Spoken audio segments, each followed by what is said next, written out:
네, 그냥 라이브로 바이브 코딩을 하는 모습을 녹음이랑 녹화를 동시에 해서 편집을 하면 되겠다 싶었는데, 전혀 아니더라고요. 그냥 녹화본을 보면서 그 후시 녹음으로 설명을 좀 해드릴게요. 일단 클로드를 켜서 제일 먼저 제가 하는 거는 이 랄 플랜 계획을 수립을 하는 거예요. 계획을 짜는 플래너라는 애랑 아키텍트랑 크리틱이 계속 반복적으로 합의 과정에 도달할 때까지 계획을 짜는 건데, 크리틱은 좀 비판적인 에이전트고요. 아키텍트는 이제 좀 생산적으로 이런 설계는 어때? 하는 그런 에이전트예요. 그래서 세 명이 돌아가면서 계속해서 계획을 다듬어 나가는 그런 스킬이라고 보시면 되고요. 취준생이 이용하는 자기소개서 작성 웹사이트에 목업을 만들려고 해 하고 첫 번째 문장을 입력을 해줬고, 그리고 이 사이트는 취준생이 편하게 사이트를 이용할 수 있도록 사용자의 편의성이 가장 중요하다. 웹사이트의 작동 단계는 크게 네 가지로 되어 있다. 첫째, 지원자 분석. 둘째, 기관 분석. 셋째, 목차 잡기. 넷째, 초안 작성. 그래서 실제 사용자가 경험하게 될 네 가지 각 단계를 이제 얘한테 알려준 거죠. 그리고 이제 각 단계에 대해서 상세 설명을 하자면, 첫 번째 단계에서 지원자는 자신이 가진 모든 첨부 서류들, 예컨대 종전에 작성했던 자소서들이 있을 수 있고, 뭐 졸업증명서, 성적증명서, 그리고 각종 자격증이 있을 거 아니에요. 스캔본으로 가지고 있을 거니까 그거를 그냥 폴더째로 이 웹사이트에 드래그 앤 드롭 하는 게 전부다. 자신의 뭔가를 알리기 위해서 뭐 기입하고 이런 것도 필요 없고, 그냥 폴더만 그대로 긁어서 사이트에 올려주면 된다 라는 거를 알려주는 거고, 이때 이제 프로그램이 해야 되는 일이, 지원자가 이미 써놓은 자소서가 있으면은 거기서 지원자의 에피소드를 자동 추출할 것, 그리고 필요시에 추가하고 싶은 에피소드를 지원자가 더 기재할 수 있게 선택지를 줄 것, 또 작업이 완료되면은 지원자는 자신의 정성적 혹은 정량적 스펙이 요약된 보고서를 제공받겠죠. 각 보고서에 들어가야 될 필수 내용이 기본 정보, 경력 상세, 에피소드 목록, 그리고 핵심 역량이랑 에피소드를 매핑한 자료, 뭐 이런 것들을 보고서로서 제공을 받을 거고, 지원자는 자기의 스펙이나 에피소드가 편중되어 있는지를 그 육각 그래프 뭔지 아시잖아요. 그런 거에 따라서 시각화해서 파악을 할 수 있다. 그래서 나중에 필요하면은 에피소드를 조금 더 약한 부분을 추가할 수 있게, 예컨대 인성이나 뭐 성실성 관련 에피소드가 좀 부족하다라는 리포트를 보면 그런 걸 쉽게 추가를 할 수가 있겠죠.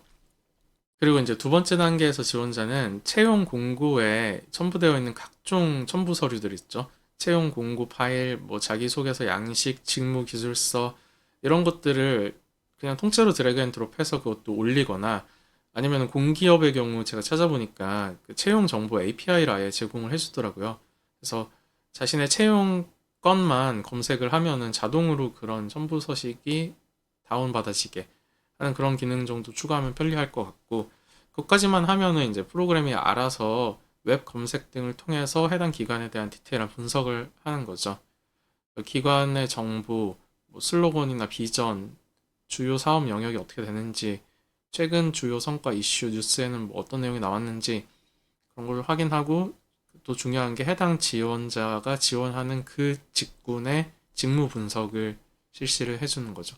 이것도 지원자로서는 이런 리포트를 받게 되면 나중에 이제 면접 준비할 때 되게 도움이 될 것 같아서 이것도 리포트 형식으로 제공해주면 좋을 것 같다는 생각을 했고요.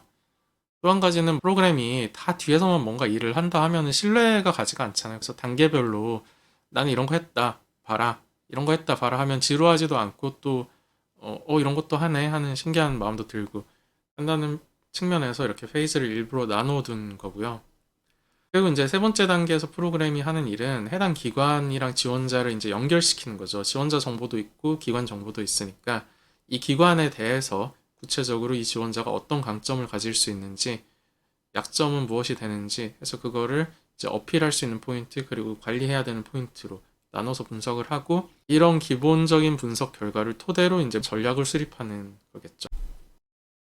이 문항별 자소서 작성 전략이 나중에 제가 이제 가장 크게 고민을 해야 되는 부분이기도 한데, 기본적으로 좋은 자소서라면 반드시 가져야 하는 덕목들이 있잖아요. 그런 덕목들을 이제 각각의 에피소드를 수치화해가지고 정량적으로 짝 자소서에 잘 골고루 중복 없이 들어가 있는지 특정 덕목이 빠져 있거나 너무 약하진 않는지 좀 수학적으로 들어갈 것 같아요. 그리고 이제 목차 잡는 단계에서 주의사항, 그러니까 블라인드면 블라인드 비식별화 절차를 거쳐야 되고, 글자 수 같은 것도 진짜 케바케인 거 아시죠? 어떤 데는 뭐 한글 한 글자에 2바이트인 데도 있고, 어떤 데는 한글 한 글자를 한 글자로 쳐서 사실상 2배 분량 차이가 나는, 반드시 그런 형식적 요건을 엄수할 수 있게 해줘야 될 것 같습니다. 그리고 이제 마지막은 그냥 이것들 바탕으로 자소서 초안을 작성하는 단계죠. 제 생각에 아주 완벽한 목차가 있으면 그 뒤로는 상호 검증을 굳이 할 필요 없이 그냥 제일 잘하는 모델 하나한테 시켜도 얼추 비슷한 결과가 나올 것 같아요. 제가 만약에 이제 제 글쓰기 프로그램을 만든다고 하면 서로 다른 페르소나를 가진 라이터 에이전트들을 경쟁시켜가지고 그 중에서 누가 잘했는지를 판단하고 잘한 애만 살리고 나머지 애들은 이제 강점 포인트들만 이렇게 흡수시켜서 통합을 한 다음에 그 통합된 거를 이제 계속 반복적으로 검수하고 다시 쓰고 검수하고 다시 쓰고 뭐 이런 걸 한 10라운드를 돌려라. 이런 식으로 진행을 할 텐데 아마 그렇게 되면 이 프로그램 하나 돌리는데 거의 2시간? 3시간 정도 걸릴 것 같거든요. 그걸 원하는 사람들은 없을 테니까. 그리고 그렇게 한다고 되게 뛰어나게 결과가 더 잘 나오는 것도 아닐 거라고 생각해요. 어차피 문장력이 허접하기 때문에. 그래서 그렇게 하기보다는 이 앞단까지, 그러니까 목차를 잡는 것까지는 수치적으로 AI가 굉장히 잘하는 부분이잖아요. 그런 것들을 정확하게 짜놓고 이대로만 써라고 아주 구체적으로 작성을 시키면 그때는 뭐 제미나이를 쓰든 뭐 챗GPT를 쓰든 거의 비슷비슷한 결과가 나올 것 같아서 이 단계에서 에너지를 많이 아낄 수 있을 것 같다는 생각을 했습니다. 이용자 입장에서는 훨씬 더 저렴한 가격에 더 빠른 결과물을 받아볼 수 있고요. 퀄리티는 유지된 상태로. 그래서 이렇게 라이플랜 합의 프로세스를 통해서 목업을 시켰고 이제 작동을 잘 하고 있죠. 네, 이제 라이플랜이 완료가 돼서 함께 살펴보겠습니다. 먼저 처음에 이제 플래너 에이전트가 초기 계획을 수립을 했고 그거를 아키텍트한테 넘기죠. 아키텍트가 이터레이트 판정을 내렸어요. 세 가지 순서사항을 반영해 와라. 그리고 이제 그걸 반영을 했고 피드백을 크리틱한테 받기로 했죠. 크리틱의 피드백 또 이터레이트 판정을 내렸고 왜 그러냐? 크리티컬 이슈가 2개 있고 메이저 이슈가 3개 있다. 이걸로 안 된다. 고쳐와라. 그래서 열심히 그 메인 에이전트가 다시 일을 했어요. 수정 반영 완료하고 두 번째 랄플랜 합의에 들어갑니다. 이번에는 첫 번째 반영한 것들을 다 했다고 하니까 아키텍트랑 크리틱 둘 다 나 이제 문제 못 찾겠다. 해서 합의 도달을 했고 2바퀴 만에 랄플랜이 종료가 됐습니다. 자기소개서 자동 작성 목업인데 이제 기술 스택은 저렇게 되고 구현 순서는 이렇게 되고 뭐 이런 것들을 세워줬어요. 근데 저는 뭐 기술 스택 봐도 뭔 말인지 모르고 구현 순서는 어차피 지금 당장 내가 할 것도 아니고 너가 할 거니까 저는 마지막에 얘가 시킨 대로 구현을 시작하겠습니까? 좋아. 팀 기능으로 구현을 해줘. 이렇게 시키면 그만이죠. 지금 보시면은 랄플랜 프로세스가 15분 정도 걸려서 완료를 한 걸 볼 수 있습니다. 팀 구현 마치면 다시 볼게요. 팀 작업이 마무리된 것 같아서 살펴보도록 하겠습니다. 대략적으로 한 7, 8분 정도 일을 한 것 같고 뭔 말인지 잘 모르겠으니까 쭉쭉 내려보고 최종 결과를 보면은 치얼업에 이제 목업이 구현이 됐다 해서 너가 이걸 실행할 수 있는 방법은 저렇게 터미널에서 켜가지고 브라우저에서 저 주소 들어가면 확인할 수 있다. 그래서 들어가 보겠습니다. 사이트가 나왔어요. 요즘에 다들 클로드로 비슷하게 만들기 때문에 전체적으로 디자인과 그런 감성이 비슷비슷한 것 같습니다. AI로 완성하는 합격 자기소개서라고 써있고 지원자의 경험을 분석하고 기관의 요구사항에 맞춘형 자기소개서를 단계별로 작성한다.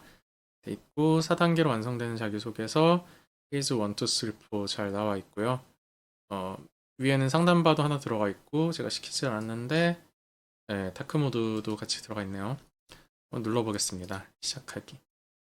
지원자 분석. 이거 누르면 이제 그 업로드 창이 뜨는데 저는 시연용 샘플 데이터를 그냥 불러오겠습니다.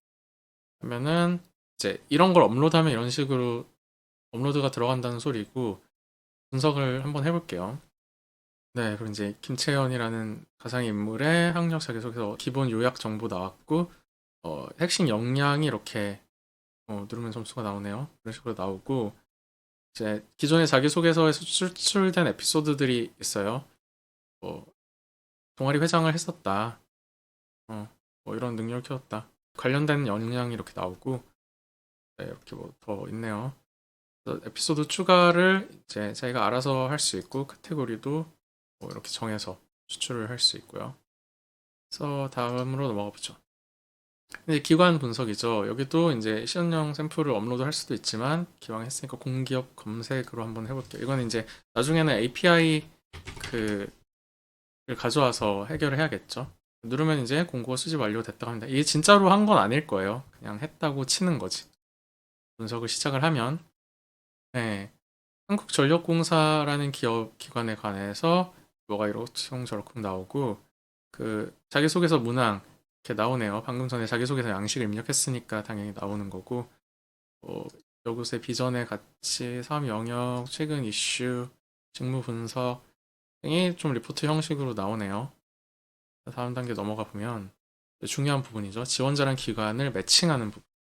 네, 이 지원자 같은 경우에는 뭐 문제 해결 능력이 좋고 전문성도 괜찮고 약점이 에너지 산업에는 별로 관련이 없는 지원자 같다. 네, 데이터 분석 영역을 에너지 산업으로 연결해서 어필하자. 공기업 경험이 없다. 일단 공익적 가치 실현 경험을 조금 강조를 해보자. 식으로 큰 틀에서의 전략을 수립을 좀 해보고요. 네, 자신의 에피소드들을 어떤 문화가 어떻게 연결해야 될지를 이렇게 정량적으로 평가를 해보는 거죠. 동아리 회장을 한 에피소드는 뭐 가치관이랑 이쪽에 연결하는 게 좋다. 팀 갈등 해결 부분은 협업에 가장 맞는 거고 뭐 이런 식으로 데이터 분석 공모전에 나갔던 거는 직무 연관도가 좀 높다. 이런 개념으로 들어갈 수가 있겠죠. 그래서 구체적인 문항별 작성 전략 해가지고 1번 문항에 대해서는 뭐 이렇게 연계해서 작성하면 좋고 그 사용할 에피소드는 이렇게 들어간다. 작성은 이런 바탕으로 작성을 하겠다. 또 문항 1, 2, 3, 4에 대한 작성 전략이 나왔죠. 여기까지 나오면 이제 얼추 어떤 툴을 써도 비슷하게 결과가 나오게 될 거예요. 요건 충족 체크에서 블라인드 관련 규정이랑 글자 수 제한 이런 것들 나왔죠. 초안 생성을 하면은 보여주기 위해서 이런 식으로 지금 나온 것 같은데 사실 그 필요가 없고 모두 건너뛰기를 해볼게요. 그래서 4개 문항에 대해서 기본적인 초안. 근데 이거 자체는 마음에 안 들 수가 있어요. 그래서 여기서부터 이제 고쳐 나가는 건데 이거가 에피소드 배치까지는 이게 좋기 때문에 그거를 유지를 하면 될 것 같고 PDF 다운로드 파일 이런 거 있고 완성 누르면은 뭐 어떻게 됐다 끝났다 이런 식으로 작성이 됐네요. 뭐 이렇게 보시면은 뭐 대단한 프로그램이 나온 거라고 생각하실 수도 있는데 사실 이게 겉모양만 있는 거고 안에 알맹이는 하나도 없는 상태입니다. 여기서부터 이제 하나씩 만들어 나가는 거죠. 근데 이 모습을 봤을 때 매력적이다 아니다는 평가할 수가 있잖아요. 저는 여기까지는 기본적으로 해놓고 프로젝트에 들어갈지 말지를 결정하는 것 같습니다. 제가 뭐 크게 에너지를 쓴 건 없잖아요. 아이디어 구상하고 결국 질문 한 번 한 거니까요. 그리고 나서 쭉 기다렸고. 네, 이렇게 앞으로 어떤 프로젝트를 진행할지 조금 설명을 드렸고요. 이런 부분이 있으면 편하겠다, 뭐 이렇게 하면 더 좋겠다, 훈수, 질문 다 좋으니까 의견 남겨주시면 많이 반영해 보도록 하겠습니다. 조만간 3편으로 뵙겠습니다. 시청해주셔서 감사합니다.